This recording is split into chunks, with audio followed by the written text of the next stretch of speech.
Hi guys, Rahul this side on behalf of Rev Sports and welcome to another special conversation. You guys all know that recently East Bengal scripted history by winning their first ever ISL and also first National League title in 22 years. And to celebrate that historic victory, today we are joined by East Bengal head coach Oscar Bruzo, Bivash Agarwal, Imami director. You know, he was also, Imami also played a crucial role in this club history, and also my senior colleague Devashish Sen. First of all, head coach, how do you feel to again restore East Bengal to the top of Indian football where actually they belong? After 22 years. Well, slowly being consequent of what means for all the East Bengal family, but I'm taking it with a lot of normality. I don't want to be in a hype. I think that this club has a rich history and legacy. It's meant to win titles and coming from a good run of results in different countries. So I want to give normality to win titles because that is the best way for the club to be thinking forward. Bivash, if I may ask you, obviously your relationship with Oscar has been going stronger with each day, and the result has been the East Bengal team winning the ISL trophy. So obviously every East Bengal fans would be hoping that he continues for another season. Obviously there were outburst of emotions after East Bengal went on to win that ISL title. Obviously we saw it in Ravindra Sarovar Kishore Bharati Stadium, we saw it in East Bengal ground. What are your thoughts about Oscar's future? So, as a East Bengal fan myself, I also have hopes. But considering, it's a very difficult time in Indian football and there is no clarity on what's going to happen. So, because of which we are not being able to plan, and being someone who wants to be honest with everyone in the team, I do not want to, hide any facts or anything. So, we've been completely open with each other and completely honest. We have to wait for some clarity in Indian football before, any discussion can be had. And it's a very difficult moment for both of us because despite, other than our love for East Bengal, there's a lot of respect, I hope, for me as well. And of course, for my coach, I have. So, yeah, it is like this right now. Coach, first time you joined East Bengal, I know it's in 2024, I think October. I know that time East Bengal was a team were yet to cross that 9 position barrier in the points table, but then you came, everything changed for East Bengal, especially the way you bridged the gap between the arch rival Mohun Bagan. So how you managed to do that? The way you transformed many players, you transformed that overall whole team. Tell us about this lesser known insight, how you transformed East Bengal over this 1 year. My take on this is that when I took over the project, I saw a team that was completely broken, not united, many people criticizing, the dressing room not together. I would say that it was a culture of save my ass. So these kind of things you can always have when the results are not there, when you are suffering pressure, when the things are not working. So it's like finding a scapegoat, who is the guilty, if the foreigners, if the locals, if the management, if the signings, if the coach. So the team in that situation, the first thing that I did is a deep observation of what is going on. Obviously, it was not an overnight thing or in one day I can transform this, but after my observation, I tried to create this united feeling, being more determined to work as a group, giving clear responsibilities to all the supporting staff about responsibilities of the department, not working by instruction but working by trust and confidence, also happening with our players. In my first games I didn't stick to 1-11, I stick to different ways of playing football, and the trigger point or the turning point, it was the AFC in Bhutan. That was the first moment that the team started to believe that we could do something different, that being a very negative season. From there, I think that we started growing and climbing in the table. Unfortunately, we could not qualify in the top 6, but we were only 2 games far from doing that. How do you instill this winning mentality in the team? By daily work. There is not, we have to win, there is no talk, there is only giving responsibility, and everybody has to acknowledge why they are here. And not, as you saw last year, I don't mind about having names of big persons or foreigners.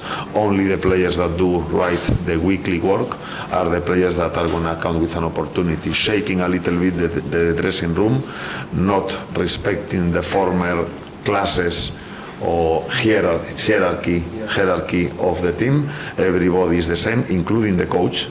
Otherwise, I have a problem. It's not I'm telling you that I'm not working by instruction, but about putting everybody together in the observation, in the planning, in the transformation of the training sessions. So giving everybody that importance, and that we are going to prepare every game as a final. One game doesn't look like the next game, so starting shaking the dressing room and the things that were done before is where the real transformation at East Bengal. And the second point was the moment of the extension of the contract with Emami in February last year. In that moment we started the planning of this year. So I think that planning is something that is in my mouth for the last months. A lot of times I think that planning is scouting, analyzing, and understanding the resources of the team, understanding how you want to work next year, understanding that last year we were a reactive team, that this year we wanted to be a dominant team and play to win. And I think that from February we did the right step together with our management to do what we have done this year, that is being in the final of 2 important cups and winning the ISL title. Correct. Vivash, if I may ask you, both in fact one each, if I may ask you, obviously Emami and East Bengal share a similar vision, and that is to achieve supremacy. Obviously Emami is one of the reputed brands in the country. So, and obviously now, can you just talk us about the backroom talks, obviously, when you appointed Thangboy Singh and together with Oscar, you brought in the best of the players, means be it a Mohammad Rashid, be it a Yusuf Zizari, or be it a Kevin Sevier. Kevin Sevier has been a pillar means in the defense. So what was the thinking behind, and obviously, would you love to keep this team going, moving ahead? And for Oscar, obviously, during your tenure in Sporting Club de Goa, you had Subhash Bhomik, you met Subhash Bhomik. If I'm not wrong, Subhash Bhomik did say that if you have to coach any team in India, better off to coach East Bengal. So your thoughts on Subhash Bhomik, because he's a legend in itself at East Bengal Club. He has achieved so many success. So Bivas, first, what's your vision? So, as part of the management, it was a fairly easier job for me to do. After, as Oscar said, in February, once we had decided to move in his direction, because we saw a very strong performance in AFC, and we also saw good sparks in the ISL, and that filled us with a lot of confidence, and especially his energy and vision for the team was very sharp. So it filled us with a lot of confidence and trust.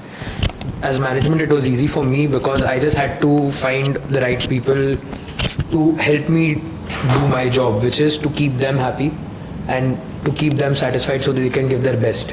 So for me, once coach was here, once Thangboy was here, I just had to say yes and just agree with them. All the work was done by the team, and a lot of effort was put in by Adrian, by Javi. A lot of mention they aren't there in the limelight as often, but there's immense respect for what Adrian has done and what Javi has done. Changing the fitness overall, it's not easy. So for me, it was just about getting in the best people at the best place and give them a comfortable environment to do what they can. It wasn't always possible, but I did try my best. Regarding Subhash, it's one of the persons that I would like to dedicate this ISL title, and there is a reason behind. Is when I was in Sporting, Subhash was in Churchill. They were the top team of India on those times, and Subhash somehow, he liked my philosophy, he liked my approach, so he started inviting me almost every week to go for lunch with him to the south, to Kolba Beach, close to their location. So it's a person that he was always telling me about East Bengal and the craziness of football in Kolkata. So that was my first approach and understanding of what is the football here. So yeah, I have good memories about Subhash, about about him, and yeah, what can I say? It's a little bit emotion, but this should be also dedicated to him. Brilliant. My last question, it's a two-part question. You have won title in Maldives and Bangladesh as well, but how special is this East Bengal victory, and where would you rank this victory? And it's a two-part question. And my last one, obviously, now East Bengal will be taking part in the AFC. Previously, they have been part of the AFC Challenge League, but this time I have an opportunity to qualify for the ACL 2 as well. So should I ask you about the preparation, club's realistic plan for the AFC, or should we wait for a few more days? Well, regarding the overall picture of the coaching career, first I need to say that when I learn everything is in my club. My club, it looks like not a big Spanish club, but actually it is. It's a club that produces every year a lot of players to the national team. They work very well in the grassroots, and that was my first job as coach. And it's also where I developed my career at Celta Vigo. Then I have a good experience in Mallorca with a coach that was from my region. So all that experience are adding of what kind of coach I am today. And then in particular of your question, what I did in Maldives, there was a supremacy there by Masilla, but we could win the league with New Radian. Similar story in Bangladesh, the supremacy on those times were from Abahani, and we could win 5 consecutive tier titles with Basundara Kings. And finally, where the supremacy here, it was from Mohun Bagan in the last years. Finally, East Bengal can come and win the league. So yes, it looks like a script. I'm happy enough to have done that. And regarding your questions about the future, everything what I can say is that the club is still in talks with the federation regarding the plans and the conditions of the next year. I promise the club that till 1st of June or till the first week of June, I'm gonna wait if there is any clarity, and if not, of course, I will be always grateful to East Bengal and Emami to give me this opportunity to keep growing in my career, and that's all. Of course, right now there is no planning, and there is no gonna be talks to me until there is a proper plan. As we discussed, planning is the key of success. So if we can start planning in the first week of June, it would be fantastic, and if not, the club need to think on what is the way forward. Thank you, coach. Thank you, coach. So that's it. Oscar Boza and Vivash Agarwal on Rep Sports. Thank you for your valuable time, and hopefully we'll get the good news very soon. Thank you. Thank you.